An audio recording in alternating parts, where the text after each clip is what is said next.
हर हर महादेव दोस्तों। तो एक बार फिर से स्वागत है आपका डे 5 में। मौसम का आनंद लेते हुए टिंची को जल्दी से भ्रमण करा दिया जाता है। टिंची को भ्रमण करा के हम आ जाते हैं बाजार अपने बच्चों के खाने के पैकेट लेने।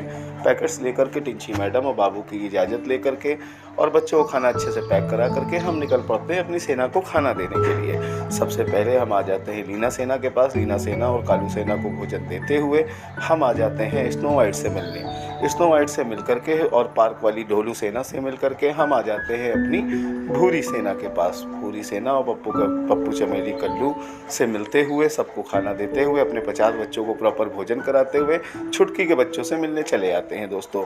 छुटकी के बच्चों से मिल करके छुटकी को और उसकी सेना को भोजन करा के हम निकल पड़ते हैं घर की तरफ। Please like share subscribe.